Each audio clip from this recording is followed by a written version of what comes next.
There's something happening here. What it is ain't exactly clear. Welcome to the inaugural episode of Lexington Behind the Curtain. This is kind of a play on words from a Wizard of Oz feel.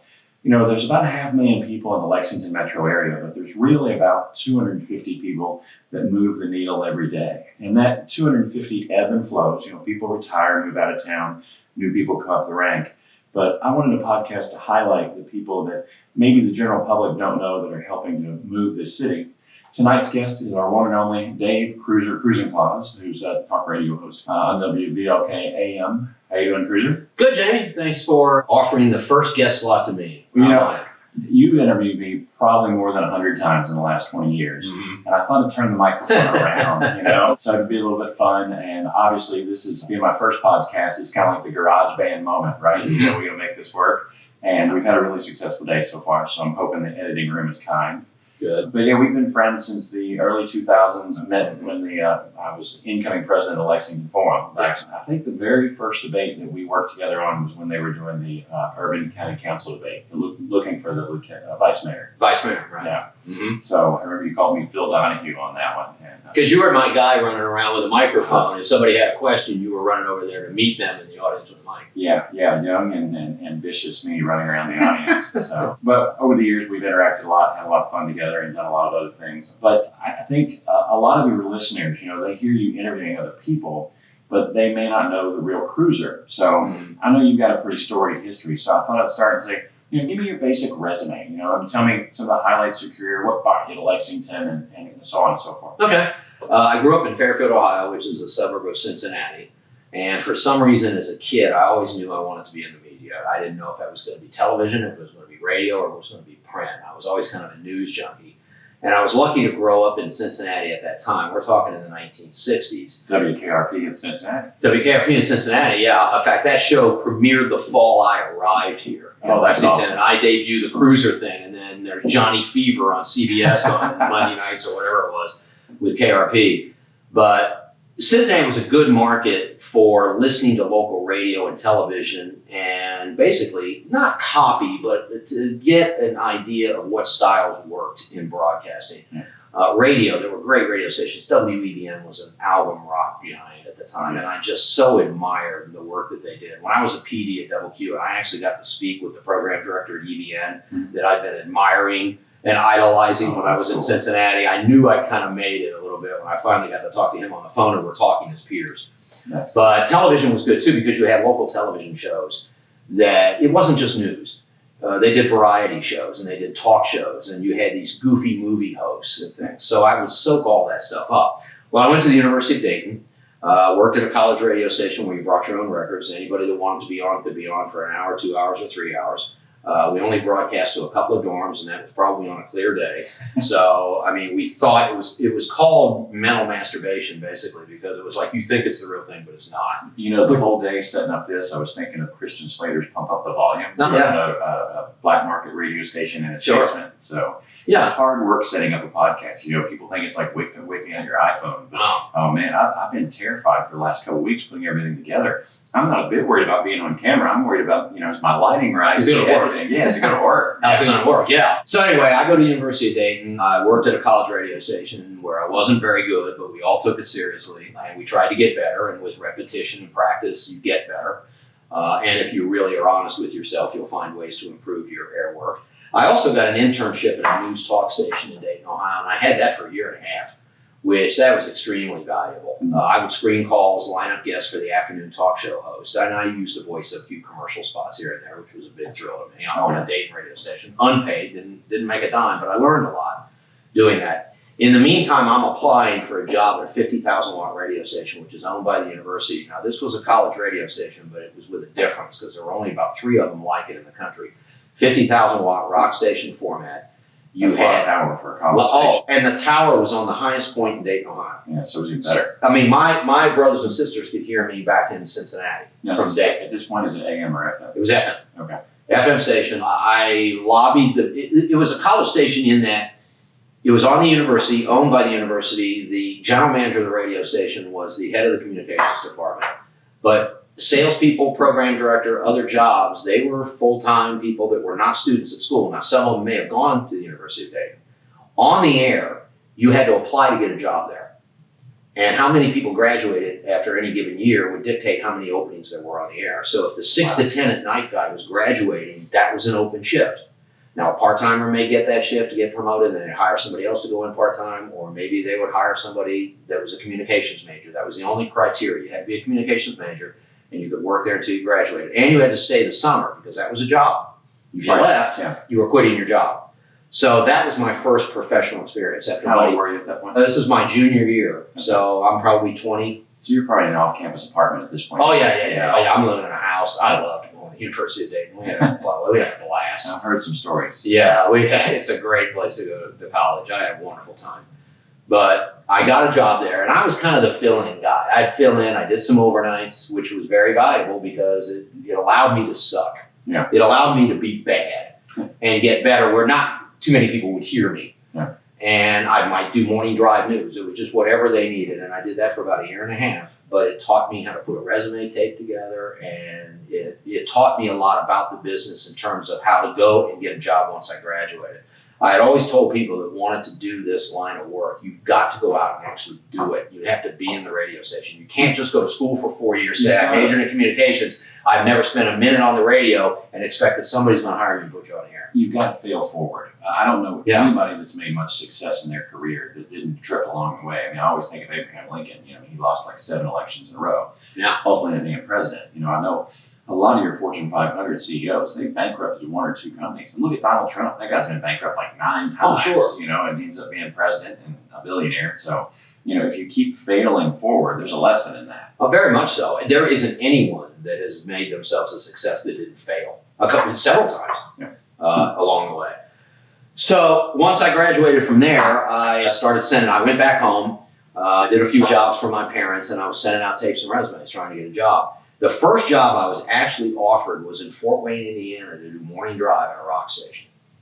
My father talked me out of taking that job because he said, you're not going to make enough money. They're not offering you enough money. I trusted him on that. I really wanted to, because I'm chomping at the bit. Yeah. Not like kids today that don't want to leave home. I'm the oldest of 6 kids. I'm sharing a bedroom with 3 brothers. I want to get the hell out of there. Yeah. And I want to go be a radio guy someplace. And radio was probably how I segued. I mean, television always interested me, print interested me, but radio was the easiest to get into. Right. Because you had campus radio stations. We didn't have a campus television station, for instance. I ended up doing television since I've been here, but radio was the easiest to break into. So he tells me, David, that's not enough money. And I trusted him, and I turned the job down. They wouldn't offer me any more money, and I turned the job down. The second job I was offered was afternoon drive, I think it was 3 to 7 or 2 to 6, I can't remember which, at WQ. And that should have been what year? This was August of 1978. Okay. So interesting story that I get hired. I come down here for an interview with the program director. A couple days later, he calls me, hires me to do afternoon drive at WQ. Oh man, this is great. This is mine. And I bought it. I mean, that time it was a big station. Oh yeah, it was a huge station, 50,000 watt rock station. And I'll tell you what too, Jamie, my timing was perfect because just as satellite radio has gained adoption by being in cars, it was the same thing for FM. Right, that makes sense. When FM radio started being put in cars as standard equipment, people started, oh yeah, this FM's pretty good. Yeah. When it was mainly rock, right? I mean, that was a lot of rock, some classical music. Yeah, it was beautiful music. It was, usually big music formats. I get the job down here for afternoon drive, but on the Friday before I'm going to start, starting Monday, the Friday before I start, the guy that's the program director gets fired. Oh, the guy just hired you? Just hired me, gets fired. Oh man, that's tough. So I'm getting ready to pick up a new car.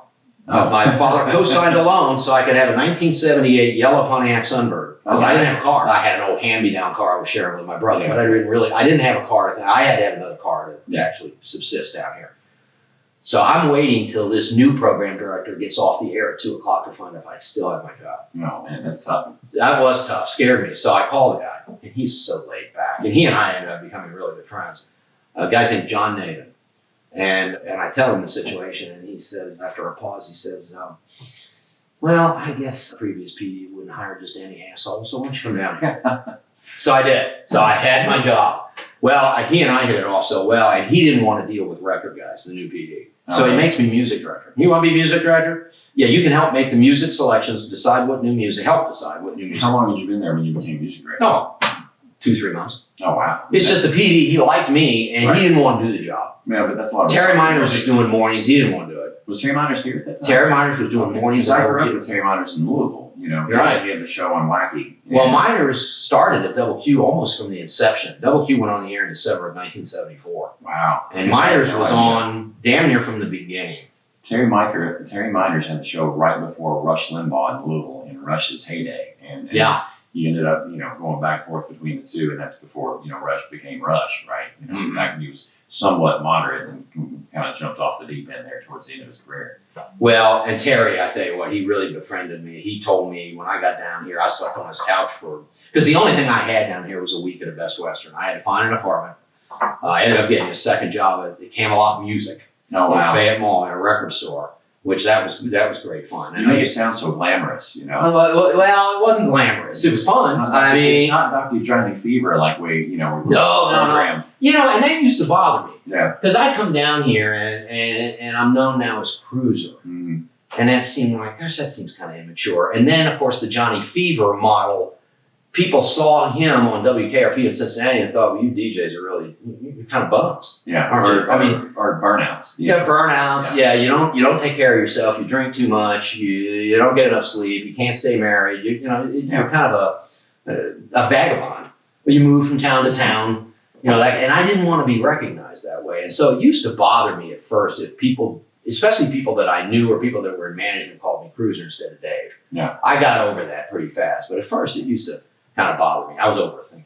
But, it's really helped you stand out over the years. Oh, yeah. As long as I've known you, so many of your listeners call in and they don't even know your name is Dave. They think Kruser's your Kruser's name. it. Yeah. Well, with a last name like Cruz and Claus, that just does not roll off the tongue in a friendly, easy to understand or remember way on radio where Kruser does. So, no, I don't regret that for a second. But I did when I first got here a little bit, but I got over it. And we were just huge. I hit it. When I got here, somehow I figured out how to be a good rock and roll. It sounds like your timing was perfect, though. It was perfect. But I got better real fast. Because up in Dayton, I still got work to do. Mm-hmm. But I got down here and I thought, I'm going to go with this Kruser moniker instead of going with my name. And I'm going to start to incorporate some of the things that I learned off some of the guys I admired at EBAT. Not copy them, but adapt some of what I thought they did in terms of phrasing and how they approach things. Well, almost the apprenticeship model. Yeah. Sure. That's what we do in the trades, right? We've got journeymen that teach apprentices, and after you're a journeyman, for a while you become a master, and it sounds like you're working your way towards a master. I was trying to do that. So the ratings are exploding because, again, there weren't as many radio stations in Lexington as there are now, and certainly didn't have the streaming and all the other stuff. We didn't have cable TV at that point. MTV would come a couple of years later, and MTV did affect how rock and roll stations programmed their music and what they chose to play in terms of new music. But we were riding high. Our ratings were exploding. The people at VLK, where I work now, the old Kincaids and Ralph Havernick, they're like, where's this rock and roll station coming from? And they'd always try to sell us down. Their salespeople at other competing radio stations go, we don't want to listen to WQ. Because everybody on WQ, they're just a bunch of kids doing drugs. Yeah. They're all stoned. They were leaning into the Dr. Johnny Fever. Yeah. Oh, yeah. And using that to sell against us. I remember when we got our first car dealer on the air, and that was like a celebration. That was we had a party. Yeah. When Don Jacobs was the first car dealership to buy advertising on WQ. Then we got Kroger. And so the ratings, you couldn't deny. We were exploding because, again, our timing was right. Rupp Arena, too, had just opened and was bringing in concert after concert after concert. And with us being the rock station, there were some big concerts back in the day. Every week there seemed like there was a big show at Rupp Arena. And they used to package more rock shows, the kind of stuff you see at the summertime in Riverbend. They bring these shows, these double bills around at Rupp Arena. Yeah. Then, of course, you'd have the superstars all play Rupp Arena. Because at the time, too, in this area, Rupp Arena was the biggest arena. Oh, for sure. Bigger than Cincinnati, bigger than what they had in Louisville, bigger than what they had in Indy at the time. Really? Bigger than, 24,000 at the time. That's a big number, yeah. It was a big number. So if you were Fleetwood Mac or you were the Rolling Stones or you were Springsteen, big acts at that time, you played Rupp. So you got to interview some of those really cool acts back in the day. I did some, not all, but yeah, some I got to. So who was your best interview of all time? The one I remember the most was Graham Nash. Really? He was in the studio with me. Yeah. And he was just an easy guy to talk to. I liked his music. Right. I admire Crosby, Stills, Nash & Young. He and David Crosby were doing a lot of duo. Was he in Buffalo Springfield too? Yes. Was he in Buffalo Springfield? I don't think he was. I know. Maybe. It was that or Poco. There was a lot of incestuous bands back in that. Oh, there were. Eric Clapton, he's in like 9 bands at the same time. Well, or Jackson Browne and the whole Eagles and Linda Ronstadt, and they were all kind of using the same session players. James Taylor. Well, and Joe Walsh, who just came and played with the Eagles. I had no idea how amazing that guy was on guitar. I undersold him, and at the Eagles show, he was the highlight of the concert. Yeah, he's great. He's great. Graham Nash was great. Graham Nash was very frank. I said to him, I asked him, because Neil Young at the time was doing a lot of experimental stuff. Yeah.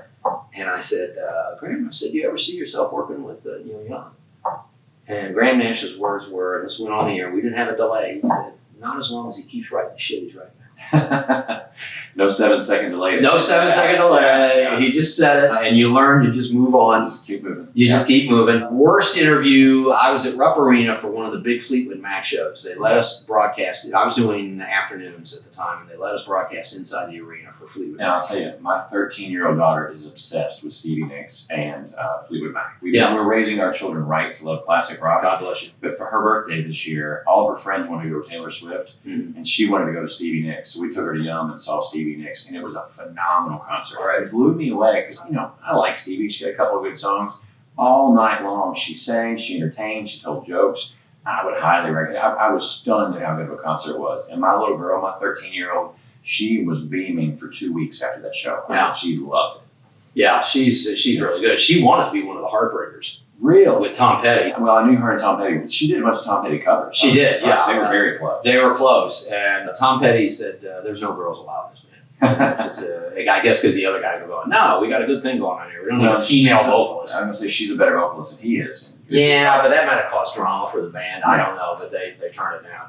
But anyway, Fleetwood Mac's in town, and I think it was the Tusk tour. And the opening act was Men at Work. Oh, yeah. And Men at Work had those hits. Band, right? Australian band. Who Can It Be Now, Down Under, and all that. They had that album, that one album that hit. And they had 2 or 3 hits. Wonder, yeah. And they're opening for Fleetwood Mac. Yeah. Of course, I couldn't get anybody from Fleetwood Mac to come up to the booth that we were in to do an interview, but these guys from Men at Work come up to do it. And they were just, I guess they figured, let's mess with this kid. Your rhubarb, this rube from Kentucky, this hillbilly from Kentucky.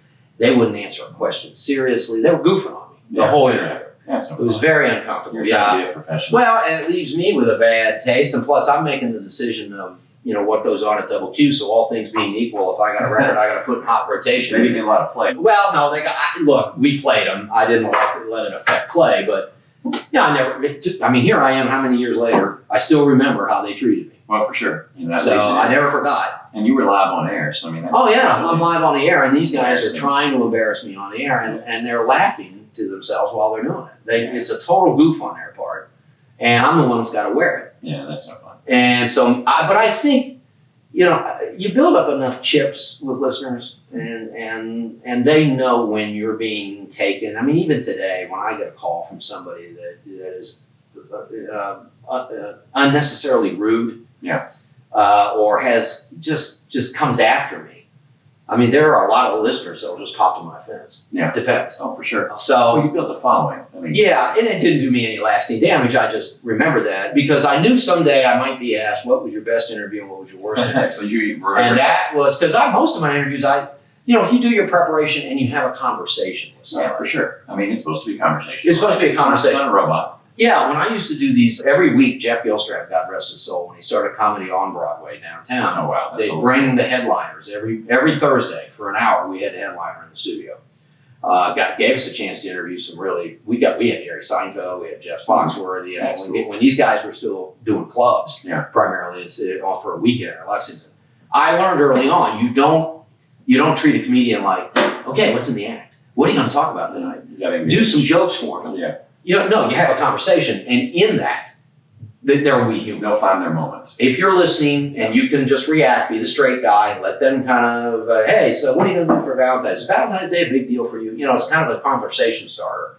Well, it's funny, you know, in preparation for this, again, this is our first podcast, so, you know, forgive us if it's a little garage band feel. We're doing our best. But in preparation, I've been watching a lot of podcasts, which I watch them occasionally. I've gotten a lot more into it recently. Mm-hmm. I've been on several in the last couple of months, and it's been fun and informative. And I'm like, you know, there's a lot of people in this town that people need to know a little bit better.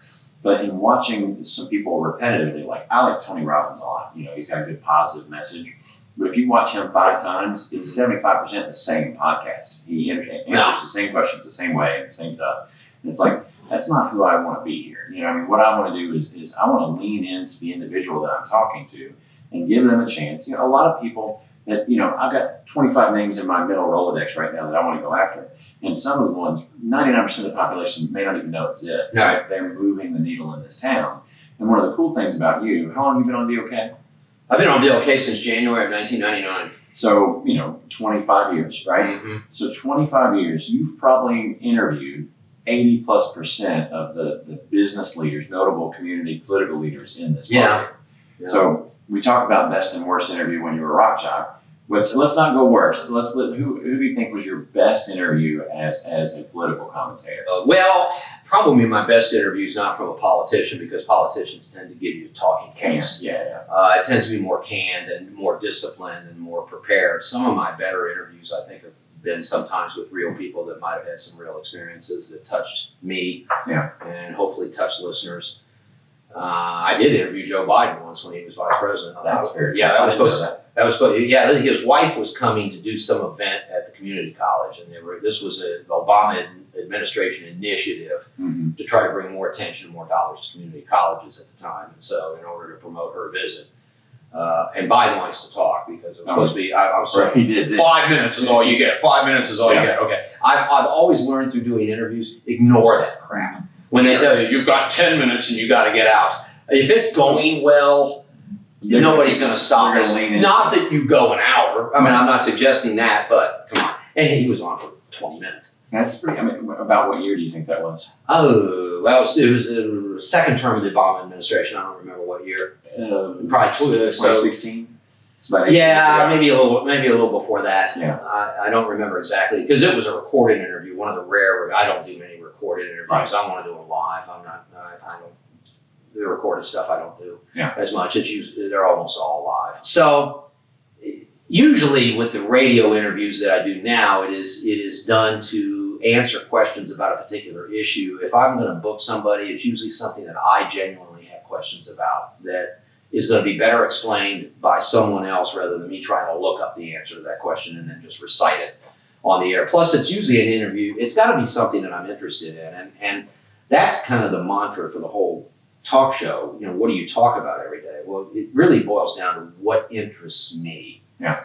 Because I can't make the decision for everybody. Well, such and such may like this, but I got a caller that probably isn't going to like it. You can't get into all that. You said something to me a couple of years ago. We were out after work one night. We were talking about being on the radio, and you started out as a DJ, and you now in your talk world. Mm-hmm. You said that one of the things you felt separated you from a lot of the media was that you were a broadcaster, and you weren't there for entertainment. You're there, and I support your show, I support your station, and one of the reasons I do, I think it's one of the last vestige, if that's the right word, vestige of the free press, right? I mean, talk radio, some of the more popular national guys have a bad rap of being hard right. Your station's definitely not that way. No. And I really do think that you guys are reporting on actual news, and it's not so slanted and opinionated. And I've been in rooms with editorial boards interviewing political candidates, and man, one of them was a witch hunt. I mean, you needed the mop to wipe the room up when it was done. It was just ugly. And with you, I think you're I hate to use terms fair and balanced, but having listened to you on the radio, I started listening to you when I first came to this area. I'm from outside of Louisville originally, and I moved here in '93 to go to EKU. And Double Q was so much better than WQ from Louisville, and that's all I listened to. And I remember you being on the air when I was a freshman in college Mm-hmm. and doing the things you were doing at the University of Dayton, right? Yeah, right. But so, I followed your career for, God, I've been out of high school 30 plus years now. But I do believe, I really, and this isn't blowing smoke, but I enjoy your show because I feel like you give people a fair comment. You let them, say their piece. You might interject a little bit, but you're never hunting people, right? It's Yeah, a I'm not looking for conversation. scalps. There's no agenda. We talked about this interview. There's not going to be any gotcha questions, right? Yeah. It's just not. That's not what a broadcaster does. Well, and the reality is we're going to run national shows like Mark Levin, let them go after and talk about all the DC dysfunction all the time. Our advantage is try to be as local as we can. We talk about local issues, statewide issues, lifestyle issues, money issues, health issues. Yes, we are going to get into politics, especially in a presidential election year. But I don't want us to be so steeped in politics all the time. Frankly, I get bored with it. And I think people are kind of bored, frankly, and a little turned off by all the political discourse because it's only getting meaner. It's been the same back and forth, rat, tat, tat, tat, tat, over and over again for years. And it's just, I think people are fed up with it. I think people are feeling like the political system is not benefiting them. Yeah. They're not looking out for them. They're looking out for themselves. The political game these days is about the political parties win and loss record. Well, it's so fast, right? It's faster than it's ever been. Social media, Twitter, or X, or whatever you want to call it. Things happen in real time. And, I belong to a political theory that things happen in waves of about every 20 years. You got the 1929, the roaring 20s led to the stock market crash, which led all the way up to World War II. And then you've got the baby boom coming after World War II. And then you've got the 60s and civil rights issues. And then we had some good times in the 70s, but really the 80s picked up. And then we had a bump there. And then the 90s under Clinton, you had the dot-com boom. And then, 2008, we had the recession. And here we are 20 years later dealing with the same thing. So it's cyclical, or at least I hope it is. And I hope we're halfway through winter, we're getting towards spring. I feel like we're moving that way. I wonder how we would react as a country, though, if we had another 9/11. Would we come together now as we did then? And I don't know that we would in that way. Maybe we would. I've had a chance to talk about a lot of big things, not just 9/11, but a couple of big ice storms. I have some real memories of the first ice storm and all of The that. snowman sweater. The kinds of calls we used to get. The snowman sweater. Yeah. Because Teresa Isaac would do what Andy did during COVID. She'd come on and do a couple of daily updates every day. This was the ice storm in 2003. And she wore this god-awful, ugly snowman sweater, like a Christmas sweater.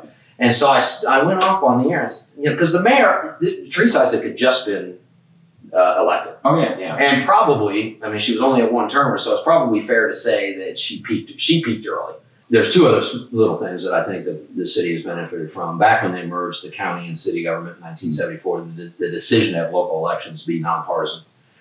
Especially now, in hindsight, with as divided as we are politically, that R&D behind your name defines you, whether people know you or not, or at least they think it defines you. Well, and most people wouldn't realize, unless she's changed it, that Mayor Linda Gordon, is a registered Republican. Right.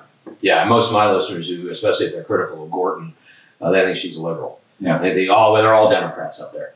And then the other thing is the fact that we've protected green space in this community, I think, has helped us stay unique as a city. And so the fact that we didn't go paving over every blade of grass and there was a small group of people that held that together. That PBR program has taken a lot of grief over it, and Conservancy and some other things. But I live out in the country, and I love the fact that I can see the stars at night, and that we don't have a bunch of vinyl villages everywhere. So there's something to be said for embracing the bluegrass. Yeah. So I think those are key decisions that I've seen over the years that I think have benefited Lexington. So in talking about Lexington citizens, I'm looking for 250 of the best and brightest to interview with this podcast. Who do you think the best future leader under 40? I don't care if they're a business or politician or just somebody you've engaged with that's the next generation, the people right behind me, because I'm in my late 40s. Who has sparked an interest that you're like, I'm going to keep an eye on that person? Told you there were any gotcha questions. I didn't say I wasn't going to make you think. Yeah, well, I my work doesn't take me around too much I do get to meet some people and I hear about people, but I don't know that I have an instant answer for that particular question. I'm sure they're there. I just It's interesting in my business. We employ a little over 30 people. Over the last couple of years, we seem to be skipping over the 40 to 30 age group with new employees. Most everybody that we've got are either over 40 or under 30. And there's a decade there, and I don't really know what it reflects, right? I don't know if it was September 11th or what, but we've had a really hard time getting quality people in that generation, that age gap. I don't think that's kind of half millennial, half Gen X, right?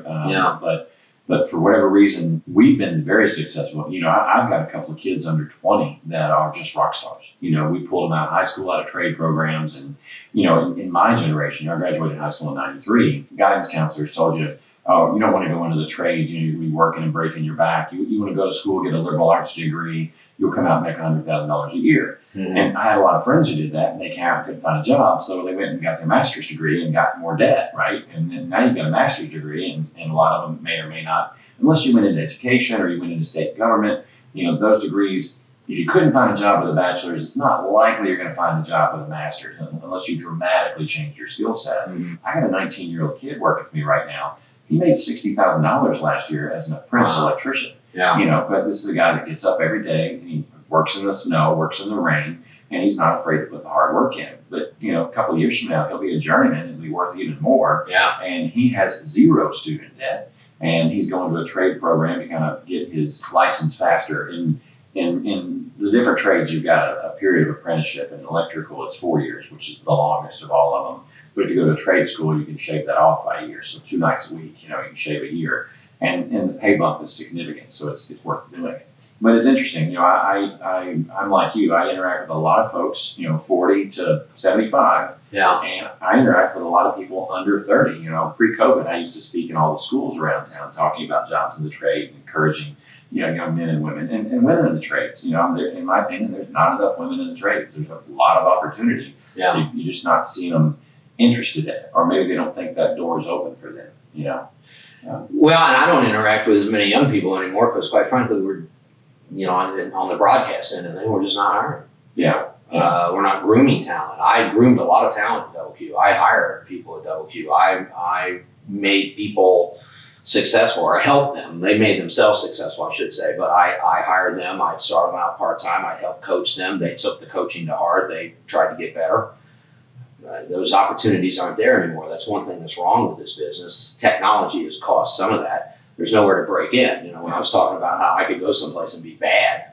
And you could do community radio. You could do some of the other, like RFL. I've talked to people that are still on RFL that haven't been in college in years and they're still on the air at RFL. I don't know that I quite understand. I thought you're supposed to be a college student to be on, but whatever. Maybe they can't find enough college students that don't want to get paid. They want to get paid. And they're not interested in a radio career. It used to be at Double Q. Now I think part of it was the allure of the radio station, the fact that it just sounded like it was a blast to work at.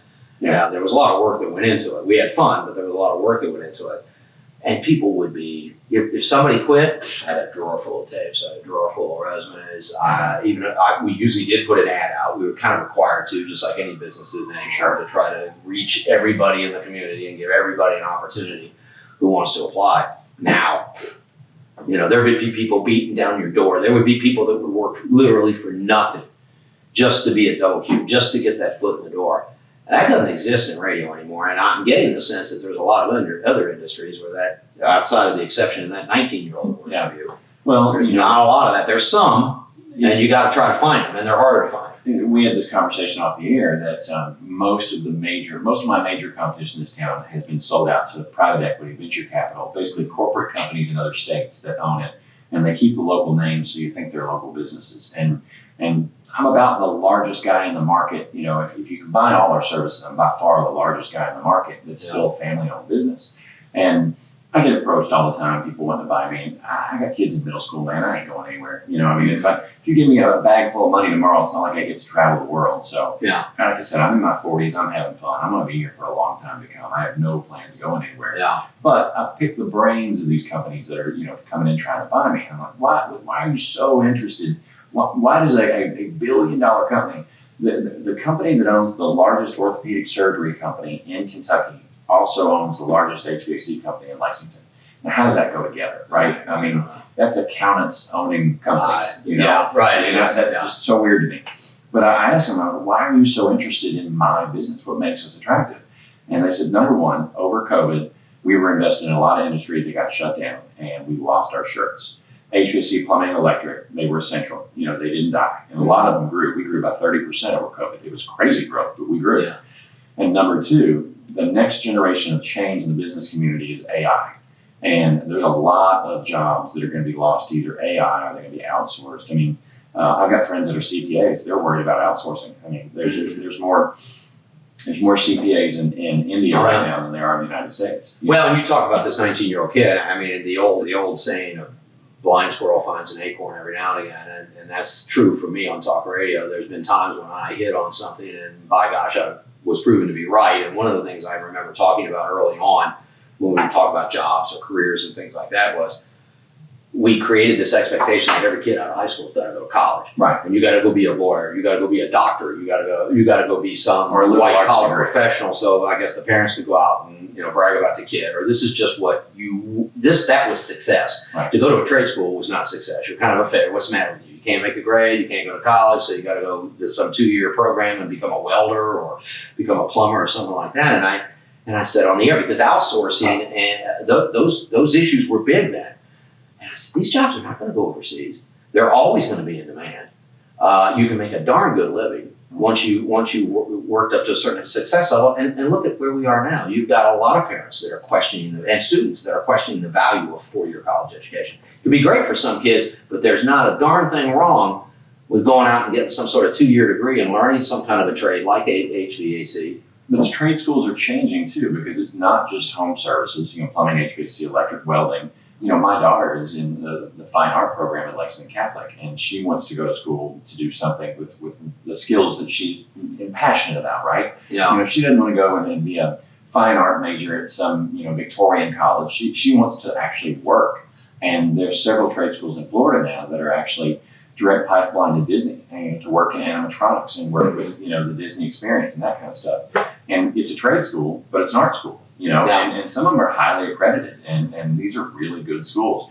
Believe it or not, Ringling Brothers has a trade school down there that is now one of the top art schools in America, Wow. And it started out as a clown college, So the word trade school has evolved, and, I worry about our major institutions because they've become so scripted and so stale and even sterile. I don't know that the next generation has any intention of going into statistics or calculus or things of that nature. Right. If it's not going to benefit them, and we want it faster, right? We want to get what we need and not have to sit through stuff that we don't want to do. Right. No, we want it quick. We want it now.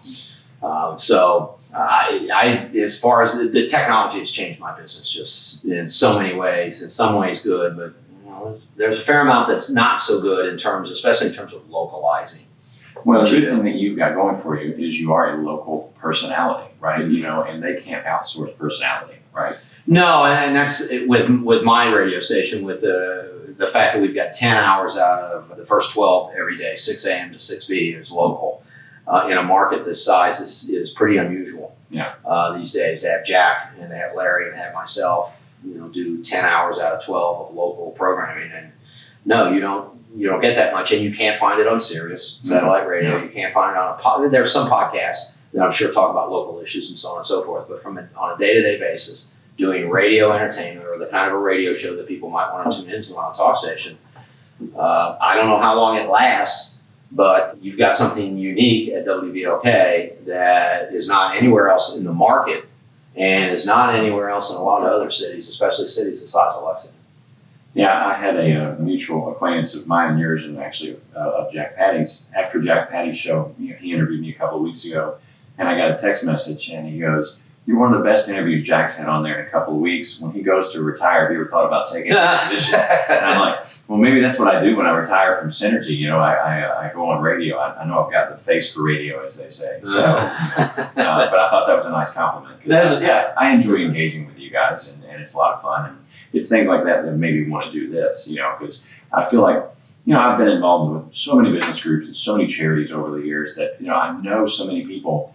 And you know, just having conversations, you know, talking about doing this podcast, I've been asking knowledgeable friends who are engaged in the community, hey, do you know A, B, or C? And they're like, no, I've never heard of them. Do you realize they started this charity, they started that charity, they started this charity? You know, I mean, like they were hugely involved over the last 40, 50 years in shaping this community, and they kind of stayed behind the curtain, right? You know, so I'm hoping to give some attention to some well-meaning folks that have done a lot of good for this community, and hopefully the podcast evolves out of more than a little garage band, but you know, I feel good about it. So I'm going to be respectful of your time. I want to hit you with one last thing. This is not a gotcha question, but 46 years on the air in Lexington, do you have any regrets? You know, you almost took the job in Fort Wayne. You know, you were at Double Q for a long time. Yeah, and at Double Q in the early years, I got interviews in a couple other cities, and those jobs never worked out. And I don't have any regrets about the fact that they didn't work out, because this has turned out to be my home. I love it here. I'm like you. I'm not going anywhere here. I really don't. I mean, nothing major. No. That's all. Even when I got let go at Double Q, which was a big shock. It worked out. I ended up working at a radio station where I met my current wife, Missy Ward. We had a good time on the radio together. Ralph Hacker ended up buying the radio station, which is what eventually got me on WVLK. It was Ralph's belief in me and wanted me to be. And Ralph was the first guy that called me when I got let go of Q. Yeah. That parlayed into 5 years of television work at Channel 18. Where I was a feature reporter. I was doing 2 days. The second time I had 2 jobs in my career. My shift has changed a few times in the afternoon at VLK, but I was working at VLK and then going out to Channel 18. I did 3 feature pieces that would run at the 11 o'clock, usually something kind of silly or trendy, or the kind of, you know, what would be on social media today. Was that when 18 was still local? Yes, I was there, in fact, when 18 changed ownership. It changed from that old building to the new building. It was about halfway through my tenure there that the ownership changed at 18. Went from the local owner in that old ratty building from the 50s to the building that they've got now over on Russell Cave. Well, they've got a nice facility now. Yeah, they do. It's probably the nicest in town. Yeah, and I was working there when we moved in there brand new. In fact, one of my TV pieces was I buried a time capsule underneath that building. Oh, that's pretty cool. There's a time capsule underneath somewhere that I did as a television, as a feature bit. And I got to travel on that job, and I had a lot of interesting experiences. So, and I learned a lot from that job that I carry with me today on NewsTalk. The number one thing that I learned from that job was I had to come up with my own ideas, and I used to go out on the streets, stick a mic in people's faces. I love those segments so much. But they weren't always good, because I was relying on somebody else to make it good. Yeah. And I finally realized I have to have the idea. And it's the same thing with talk radio. I don't get the phone number a lot. I'm not relying on calls. Right. I do a lot of prep. The show You're a broadcaster, right? And I don't mean this to be vain or egotistical, but it's just a fact that in talk radio, it's the host. Right. No, you're a broadcaster, like you said. Yeah, nobody said, gosh, I love Rush Limbaugh because of the callers he takes. Right. Nobody. Nobody. G. Gordon Liddy reading the newspaper. Remember that? Yeah, right. He used to read the newspaper every day. I flipped through. I was like, oh my God, he's reading the paper. He's reading the paper. Yeah, you have to bring it. You have to have the idea. You have to do the preparation. So I've had many opportunities to learn those things along the way, and just the fact that there have been people that have listened to me for all these years is just incredibly gratifying to me. And so now, I career-wise, yeah, I guess I could have gone to a bigger market, maybe made more money, could have sold media, sold commercials. Maybe that would have made more money if I'd have been successful doing that. But I'm very, very fortunate that for all but about 2.5 months after I got to go at Double Q, I've been on the radio every week in this town since August of 1978. It sounds like you've had a life well lived, man. Career-wise, it's worked out. And it was something I love to do, which... You know, if there are younger people looking for a career, I mean, money, you got to sustain yourself, you got to support yourself, but man, you got to find something you want to do. Oh, Don't take something, even though the money is good, that you dread doing. You know, I got to give my wife a lot of credit. You know, in the early part of our relationship, I've been involved in this trade since 1994, since I was in college working part time, you know, in HVAC, and for 2 decades almost. I was trying to get out of it, trying to get into that white collar job. I had my insurance license for about 10 years, looked at getting into her family business and was good at it. I wasn't great at it, but I was good at it. And, for a while there, I was trying to go into law school and thought about, becoming a lawyer, being a litigator. I was good at that kind of stuff. And once upon a time, I was almost a lobbyist and was very close to having a pretty nice job as a lobbyist in the market.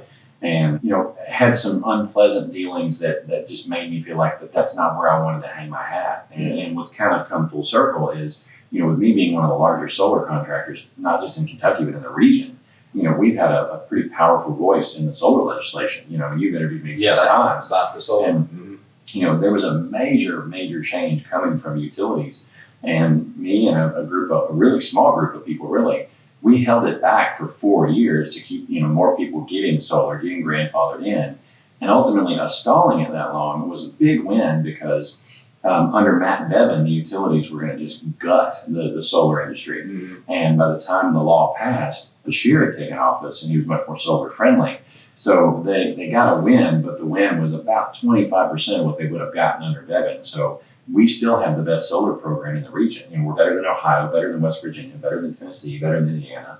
So it's a very good place to do solar. Yeah. And it's because we fought our backs off, man. We really did. Mm-hmm. And I lobbied more in 4 years than a lot of professional lobbyists did. Mm-hmm.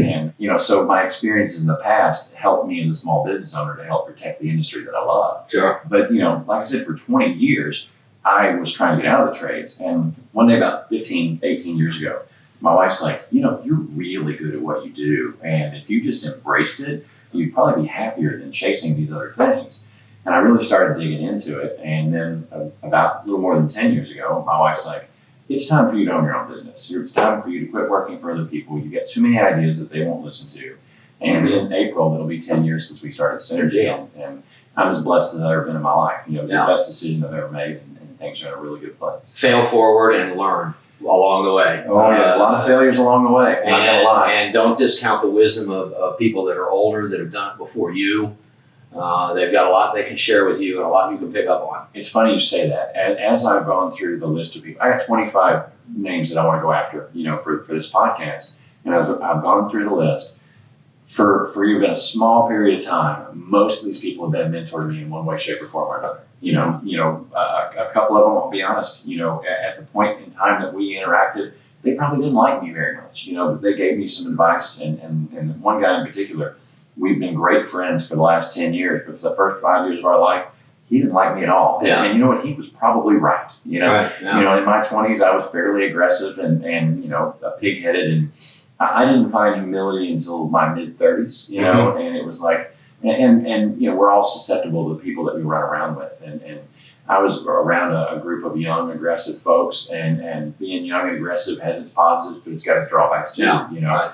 And this one particular mentor, he's like, if you would listen more and talk less, so right. you're a really bright guy, but if you'd listen more and talk less, you'd have a lot more influence in the room, And that really resonated with me, because I was, inside of 5 years, I was either president or president-elect of 3 or 4 of the biggest organizations in town, and that comes with a bit of ego. And it's like one day you look around and you're like, man, being infamous and being famous aren't the same thing, No. So you got to kind of step back a little bit and be humble. And I credit my wife for that. She's always been one to help me pump the brakes, whenever I'm getting a big head. She's the one to kind of set me straight. Yeah. So yeah, you need that. Oh, for sure. And you need that control yourself. Yeah, behind every great man is a good woman, and we'll celebrate 19 years here in a couple of months. So good for you. Congratulations. So, well, man, I want to respect your time. Thank you so much for being the first guest on Lexington Behind the Curtain. Hope we have many more. Maybe I'll have you on down the road after we've had our first 25 or something. We'll tell some more stories, have some more good times. Thank you for watching. I hope you found the content relevant. I hope you got to meet Kruser at a different light than before. And join us next time for Lexington Behind the Curtain.